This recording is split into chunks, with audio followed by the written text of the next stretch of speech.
if every single person that you know doesn't know that they can invest with you, you haven't gone deep enough into your current network.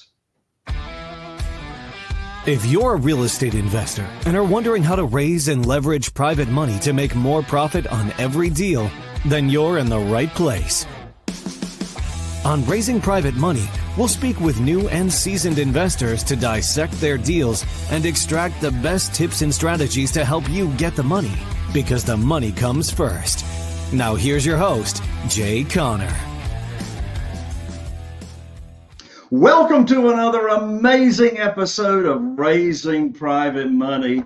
I'm your host, Jay Conner, also known as the Private Money Authority, and I'm so excited that you have decided to join in here on the show today. We're around 800 episodes right now, and we always have excellent guests, but today is different. Today's different. Today we have an amazing guest on the show. Here on the show, Raising Private Money, we talk about how to raise private money without ever having to ask for money. Well, listen, put your seatbelt on. I hope it's on if you're driving in the car anyway. My guest has raised in excess of $200 million in private money. Do you think my friend and guest could share a little bit of insight as to how you can raise private money for your real estate deals like super fast and easy? You better believe he can. He's a dear friend of mine. We're in a mastermind together, known each other for a while, and we've got the same core values. It's all about leading with a servant's heart, making a difference and an impact in other people's lives. And you know, when you do that, you just don't have to worry about yourself. Well, my friend and guest today, he's a retired Navy test pilot, real estate professional. He's the owner of what's called Seven Figure Flipping, and he's also the host of an amazing podcast, which is called Seven Figure Flipping Podcast. And that's where he leads one of the house flipping and wholesaling mentoring, or one of the biggest house flipping and wholesaling mentoring groups in the world, literally in the world. Well, just a few years ago, I mean, talk about putting it on high speed. Just a few years ago, he was stuck just flipping one or two houses a year, and he was doing everything himself. But in a short period of time, he built a systematized and automated business that now runs totally without him. His wholesaling and flipping company, they're doing over 60 deals a year now throughout the Southeast. And let me tell you, you are about to learn a lot and be inspired by my dear friend, Mr. Bill Allen, right after this.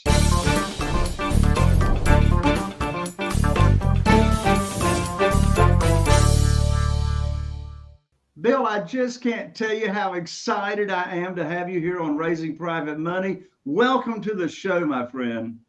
Jay, thanks for having me. I think that's probably the best introduction I've ever gotten. I'm pumped up. I'm ready to share all the secrets. So I just want to have like Jay next to me at my office to be my hype man. It sounds so good. So thank you for that.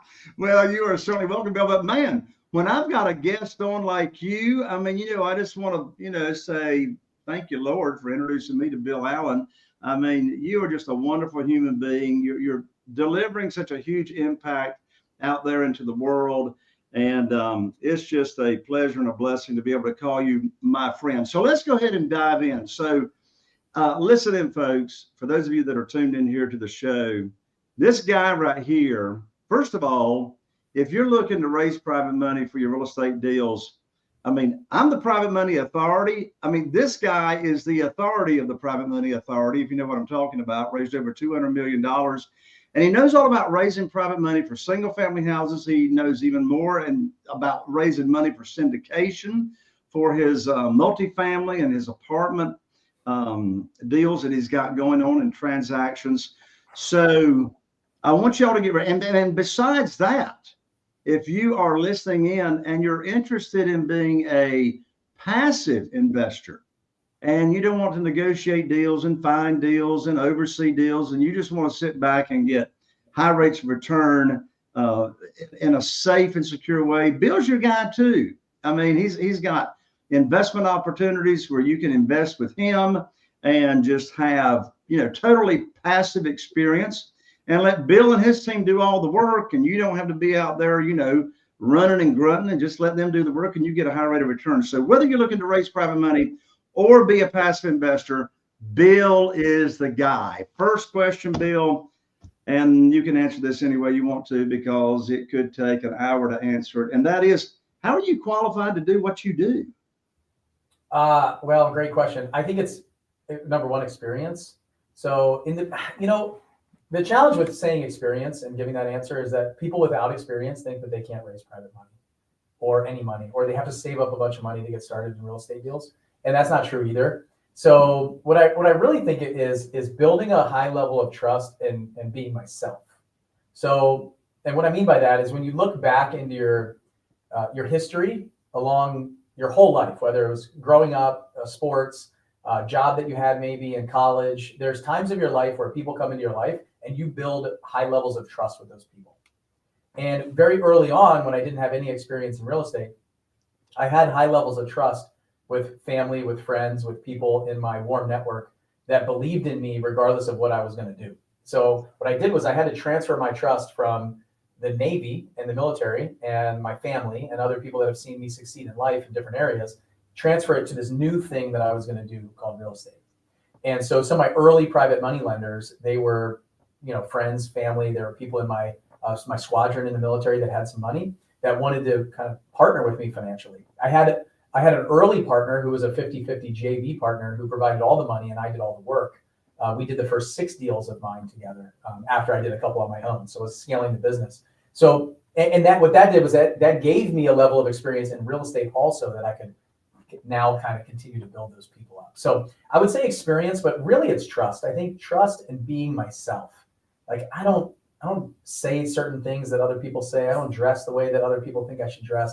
When I'm talking to a private money lender, I'm myself. If you saw me in the grocery store, you saw me on my farm, you saw me at an event, you're going to see the same guy. And that I think that continues to build trust. So in short, I think the answer of why I'm qualified to do what I do or tell the story is, number one, I've raised a lot of money. I've helped a lot of people. I've helped hundreds of other people raise money. But I think I can just be myself and build a level of trust with people and figure out what they want on a consultative approach. I think we have that in common, which I really like. So I want everybody to understand my question and Bill's answer. So when I asked Bill, how are you qualified to do what you do? What I was asking him that he answered was, how are you qualified to raise all this private money? How do you go about raising private money? He just answered that. I want to drill down a little bit, Bill. Part of your answer, you were speaking to someone that may be listening here to the show that is new, maybe has never raised private money before.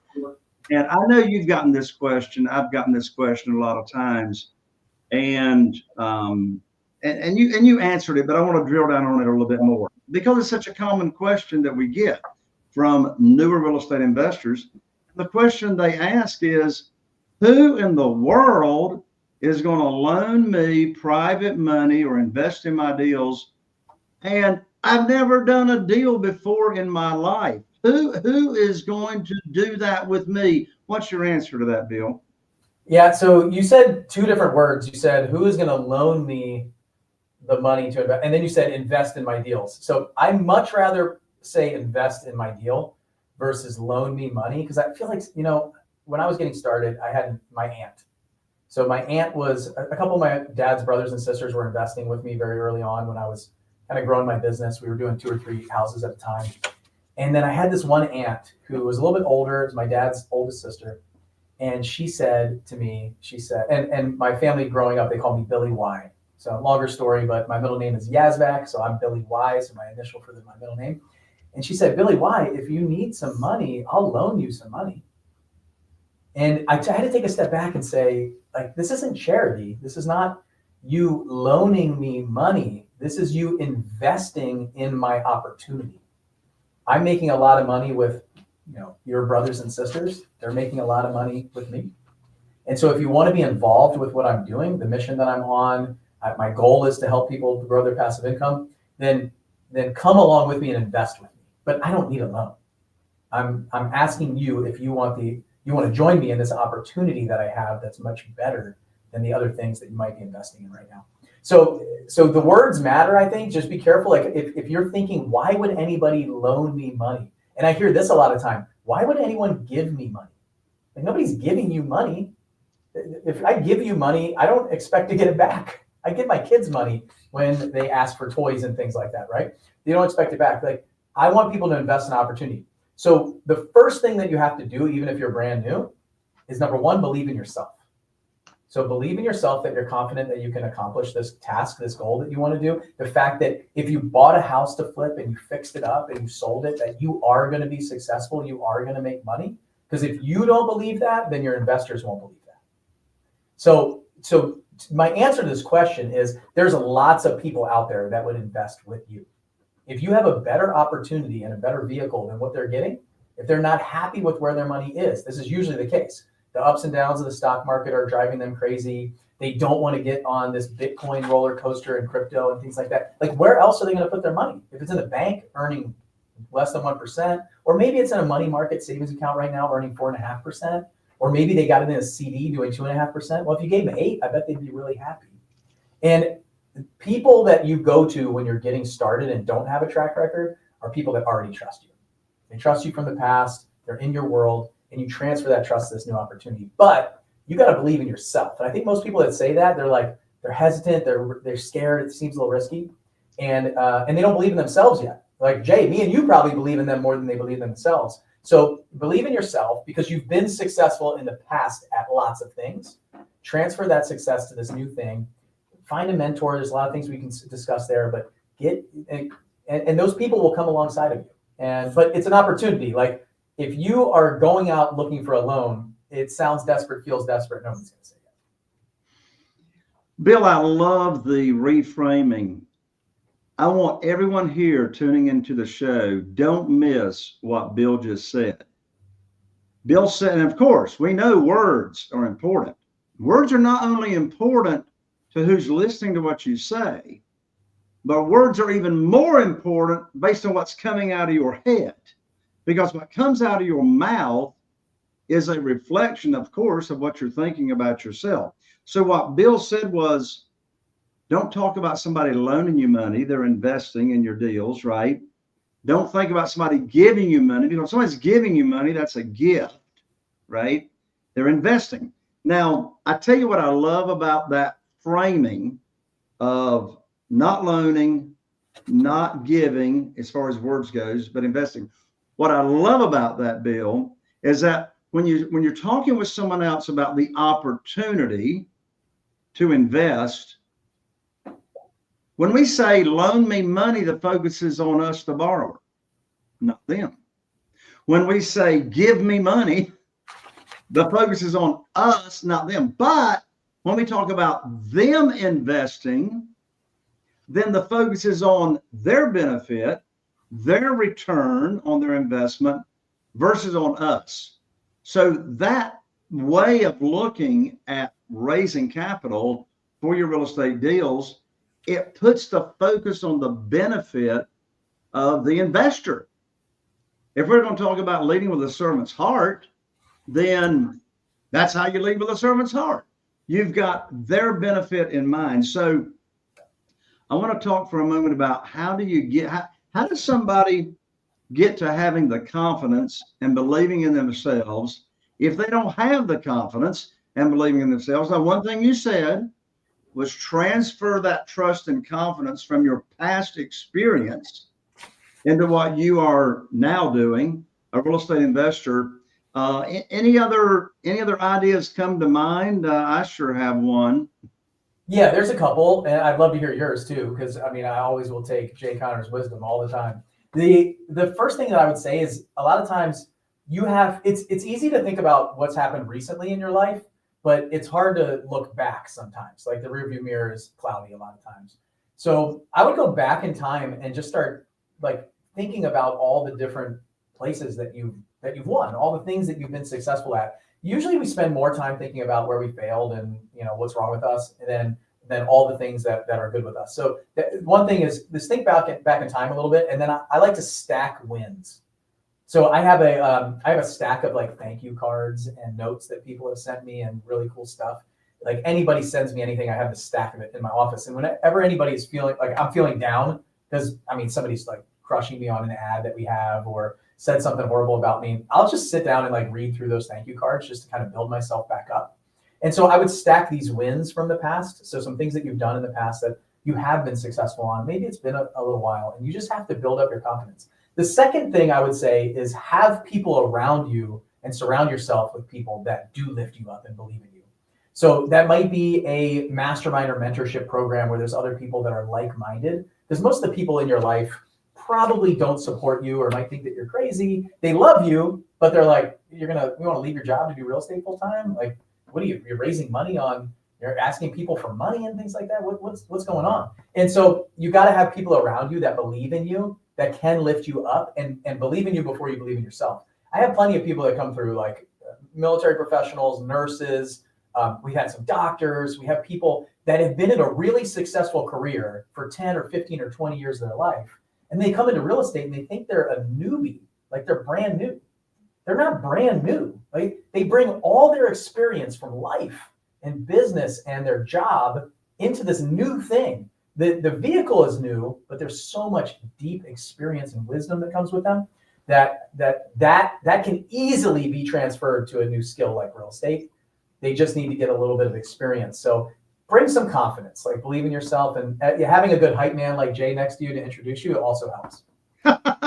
There you go, Bill. Well, true. I mean, you and I practice what you just preached, and that is surrounding yourself with like-minded people in masterminds. You and I are in a mastermind. We've got a lot of people cheering us on. Masterminds give everyone an opportunity to give back. So in addition to surrounding yourselves with those types of people, I would add another level to that, and that is be laser focused and actually work with an individual that has already plowed the ground, has already made hundreds of thousands of dollars in mistakes. Hello, they knows what they're doing. So get you a coach or a mentor like Bill Allen that you can work with, particularly if you're starting out, right, on the new side, that can give you the actionable steps 1, 2, 3, 4, 5. I mean, whether you want to do wholesaling, I mean, Bill's himself and his team, I mean, they coach on wholesaling, they coach on flipping, all that. I mean, and then when you do that, you can leverage that relationship. So what do I mean by leverage relationship? One question I get all the time is, well, even if I've got all the confidence and if I've got, the belief and the trust in myself, who's going to loan me money if I've never done a deal, right? Well, when you're working with someone such as Bill, you can leverage that relationship and say, and you can leverage and talk about, well, how you and your business partner have done X number of deals or had, whatever successes. So Bill, let's move forward here. So let's say that this individual is this new real estate investor has got the confidence, has been trained, has been coached, knows what's going on, knows what kind of offers to make, and et cetera, and is looking to raise and attract capital. What are some actionable thoughts, steps? Where do they start? Now, I tell people all the time exactly what you just said. You got to get the mindset right. You got to own the real estate between your ears. So all that's in place. How do you start? What are the actionable steps from your experience to actually how to start attracting the capital? Yeah, there's a couple. So I'll give you a couple of like tactical pieces of advice and things that I do. So I have this thing called the investor matrix. So I build out what I like to call this investor matrix. And kind of back to what I was talking about of going back in your past, the easiest way to do it is at the top, just grab a sheet of paper, iPad or something like that, notes app on your phone. And what I do is I go back to all the different phases of my life. So in the very beginning, go back to, when I went to high school is probably some of the earliest, but you go back to, I start with family, put like a column for family, and then maybe high school. So I went to 2 different high schools. I went to high school called Centennial High School in Maryland. I went to high school called River Hill High School. So I'd have a different column for each of those. And then I went to Georgia Tech. I went to Georgia Tech in Atlanta. I was there for 5 years. I write Georgia Tech. And while I was there, I was in a fraternity and I did Navy ROTC and I played soccer. So I have relationships in all those areas. And then after that, I went in the Navy. I went to grad school up at Wright-Patterson Air Force Base. So I put that. And then I went to lots of different squadrons. And then I went and I started in real estate, seven-figure flipping. So I have columns for all these different areas of my life. And then what I do inside this matrix is I start listing out the names of people that I had relationships during that time with. And so family, I can write all my family down, like, close relatives and family. And then I have inside of college, like my soccer team. And once I start, the thing is, it was a long time ago. It's like over 20 years ago. But every time I write somebody down, I'll remember some other name of another friend or somebody else that I had, a relationship with at that time. And we may not have talked in a while. And so I build out this matrix. So I have the columns of times in my life, and then I list names. And some of these names will have 20 or 30 names down when I get done with it. And the longer that you spend on this, the better. You can build out a huge potential investor matrix this way. And then what I like to do is this is like taking it another level, is I rate them from 1 to 5. So a 1 would be somebody who, like, I don't have a lot of trust with, we don't have a deep relationship. We might not still be in touch. Or I already know that they're in like financial distress. Specifically, I've talked to them recently. They're in financial distress and I know it. Because there's a lot of people that have money that you don't know they have money, okay? I'm just going to put that right there. You can park it for later. Like, there's a lot of people that have money that don't tell you they have money. And the 5s are like, I know they have money. We got a good relationship. This is going to be an easy conversation once I start talking about it. And so then I can look at my matrix and say, where do I want to spend the most time, in what area and what bucket? And to take it a step further, my next step is I'll reach out to those people and I won't say, hey, I have a real estate deal. Do you want to invest? I just say, hey, Mike, I haven't talked to you in a while. Just been thinking of you. Just wanted to send you a message to see what's going on in your life. Could you give me an update? Maybe it's an email. Maybe it's a text message. Maybe it's a phone call. And the law of reciprocity says they're going to ask me about what I've got going on. And I'll say, hey, the flying is awesome. I'm having so much fun in the Navy. But what's really fun is I just started flipping houses. And I just did a project where my investor made a bunch of money. So the most fun I'm having is making other people money along with me. And I don't say anything else. I just leave that there and I start planting those seeds. So that's a long-term game where you can kind of tell people about it individually or as a group, building a newsletter, putting some of those people on. Maybe you put the 20 people you went to college with on an email thread together and say, hey, haven't talked to you guys in a while. This is what I got going on. Can you guys give me an update on what you got going on? And next thing you know, in there say, I'm so excited to work with my private money lending partners as I start flipping houses. And then you just leave it there. And then the second piece, so that's my investor matrix that I love to teach. I love to do that. I love to build it out. Anytime I'm doing a big deal, I keep building that out. And then the second one is social media. I love to use social media. If you follow me on Facebook or you've seen any of my stuff, you've probably heard me telling stories about previous private lenders and how they've made money or pay their family. You probably heard me say something like, my private money lending partners are just like you, friends, family, people I went to college with, people I was with in the military, just normal average people that invest passively and don't have to deal with any of the tenants, toilets, flips, projects, problems. I might tell a story about a problem and say my money lender was in Aruba while I was dealing with this problem. Things like that, and say, hey, if you ever want to have a conversation about this, just send me a message. I don't make an offer. I don't put rates and terms and all that stuff. All the things that you're not supposed to do, I just tell stories online. And that's marketing. Marketing is telling stories. So I'm just putting it out there. And I will tell you, regardless of where you are in your money raising career, if you're just getting started or you've raised hundreds of millions of dollars, if every single person that you know doesn't know that they can invest with you, you haven't gone deep enough into your current network. Bill, have you ever heard anybody say that desperation's got a smell to it? Totally. The reason I ask you that question, because I say it all the time, the reason I ask you that question is I don't want our listeners to miss what you just shared. There's a big takeaway. There's a big takeaway under the surface of what you just shared. And that big takeaway is, did you notice that Bill, in what he just shared in his approach, was very soft, and he wasn't trying to pitch a deal when he's planting a seed. If you're not driving a car, there's a writer downer right there. There's a writer downer right there. Don't plant seeds, or don't try to plant seeds, and you're pitching a deal. For goodness sakes, that's why I say desperation has a smell to it. I've seen it time and again. New capital raisers for the real estate deals, they're out pitching deals, and the people they're talking to don't even know what an investor or a private lender is, right? And I know you've heard me talk about it, Bill. That's why I always leave with my private lender teacher hat on, right?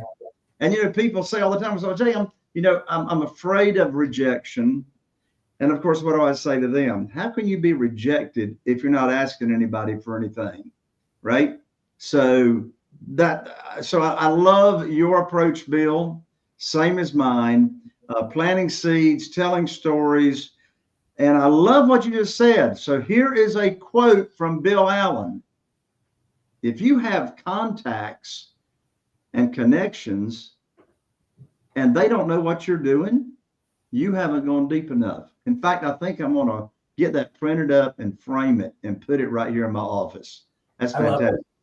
Hey, Jay, you said something about the softness and rejection. So I would say growing up, just so everybody knows, I'll be very direct here. I was a short kid growing up. My kids are going to be short. I feel horrible. I have 3 boys. So being a short boy is not the best thing when you get to like high school and college and things like this, right?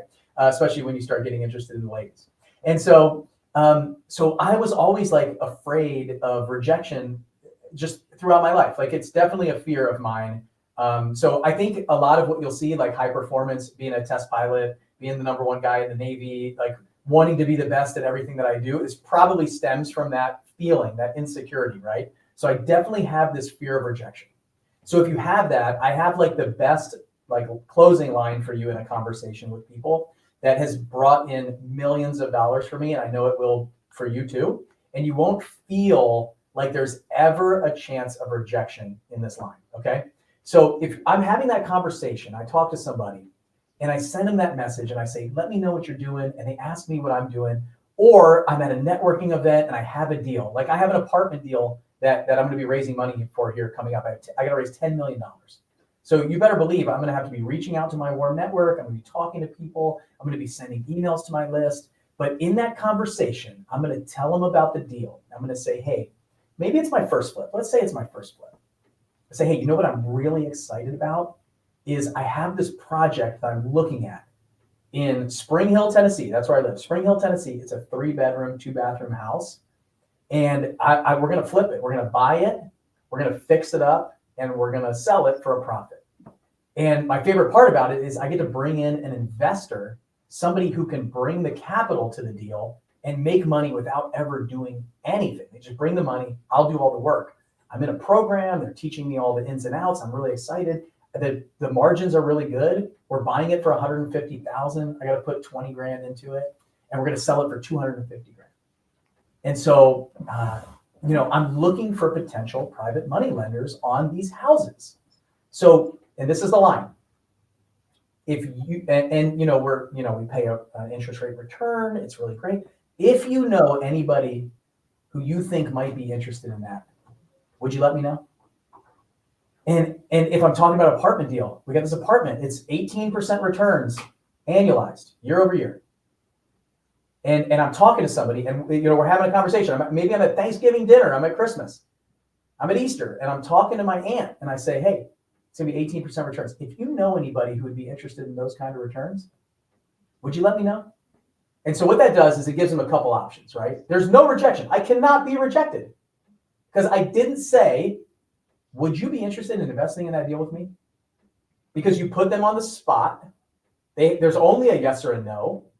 Even if they say yes, they might not mean yes. They just might not want to hurt your feelings. That is a very bad way to position yourself in the conversation. If you say, do you know somebody who might be interested in investing in that deal? Would you let me know?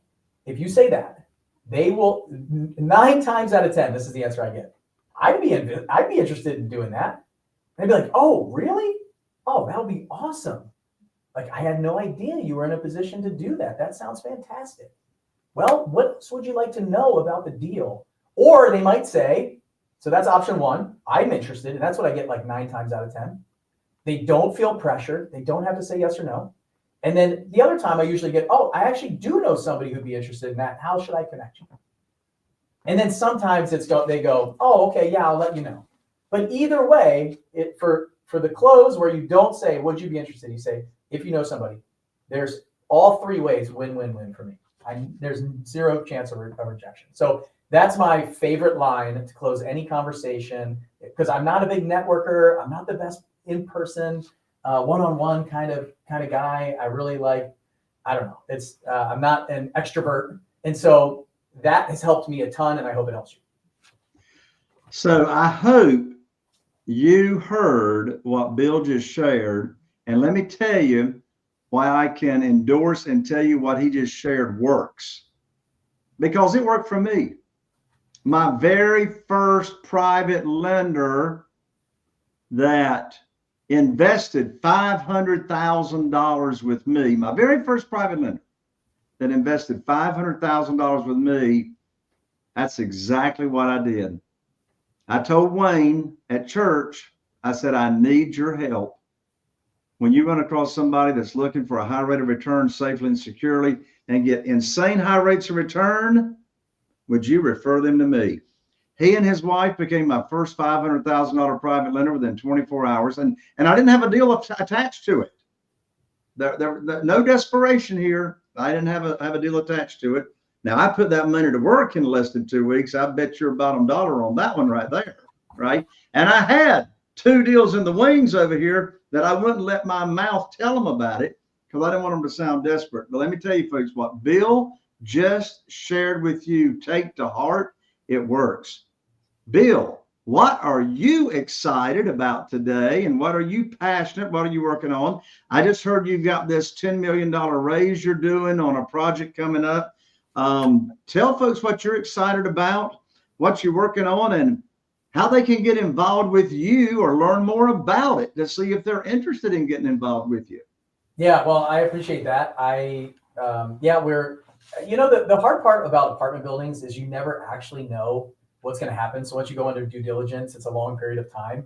And so we're renegotiating a contract, but I was all set up and ready in January to raise $10 million because we have this $25 million deal that we're buying in Chattanooga, Tennessee. But right now it's kind of, I'm not sure, like I'm ready to raise it. I got another apartment up in Michigan that we're doing the due diligence on and underwriting that I'll probably have to raise $1 million or $2 million for.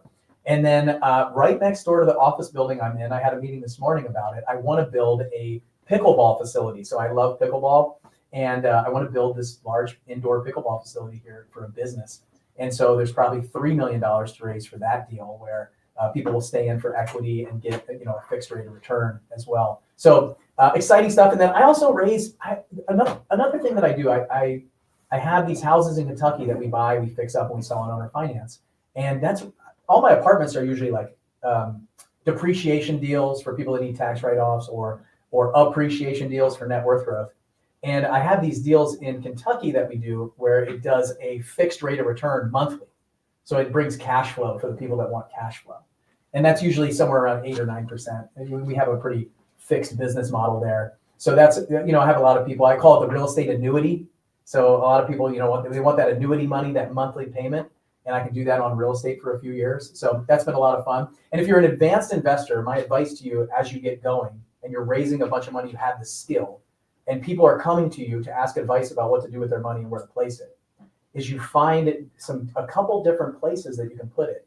So what I'm capable of doing now, which is really cool in my business, is anybody that comes in that's interested in placing capital, I have an outlet for them in one of my businesses, whether it's monthly payments, whether it's annual with our fix and flip, whether it's 5-year, 7-year deals and net worth growth and depreciation with apartments. So we have kind of 3 different buckets that we put the investors in. So as you grow and scale the skill of raising money and people come to me for advice, I can put them in different buckets. So I'm excited about that. I'm also excited, Jay, we did a challenge teaching people how to raise money. So like, I'm excited to have like people that are in our community. My favorite thing to talk about is like you. I feel like we're very alike in this. I love talking about money. Like I could talk about it every day, anytime. I was tired before this podcast. I'm ready to run through a wall right now, like the Kool-Aid guy. I love it. So those are some things that I'm excited about. The best way to get a hold of me is probably on Facebook or Instagram. So Instagram is at Bill Allen REI. And then I have a YouTube channel with the same name. And then Facebook is, we have Seven Figure Flipping and then me personally. So it's where I spend most of my time is those two areas. So yeah, that's kind of how you get a hold of me and what I'm excited about helping other people learn this skill because I think it's really needed. And Jay, you do an awesome job of that. I'm really thankful for your mentorship coming on my show and my podcast and teaching me a bunch of stuff. And all the times we've talked, it just, sharpens my axe and helps me too. So that's kind of what I'm excited about this year. Thank you so much for sharing, Bill. So listen, you're interested in getting a nice rate of return on your passive money. Bill Allen's got a spot for you. You want monthly income, 8%, 9%, for goodness sakes. You can go down to the money market and get, a 0.75% if you want to. But Bill, he's got a program for you. And let me tell you something. As we talked about at the beginning of this show, it comes down to trust and who you're doing business with. And there's not another person on the planet, I'm telling you, that I would trust my liquid money, as Trump says, liquid gold, my investment capital. Nobody else that I would than with Bill Allen. Bill, God bless you. Look forward to seeing you at one of our upcoming mastermind meetings. And listen, folks, to get in touch with Bill, all of his contact information we've got right here in the show notes. So there you have it. Bill, God bless you. I look forward to seeing you soon. Thanks, Jay. Me too. See ya. All right. There you have it. Another amazing episode of Raising Private Money. I'm so excited you decided to join us.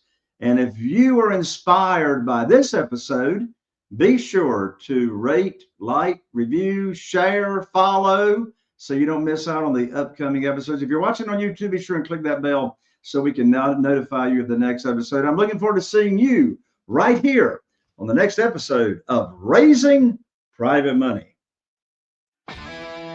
Are you feeling inspired by the knowledge you gained in this episode? Then head over to jconner.com/moneyguide. That's jconner.com/moneyguide and download your free guide that shares 7 reasons why private money will skyrocket your real estate investing business right now. Again, that's jconner.com/moneyguide to get your free guide. We'll see you next time on Raising Private Money with Jay Conner.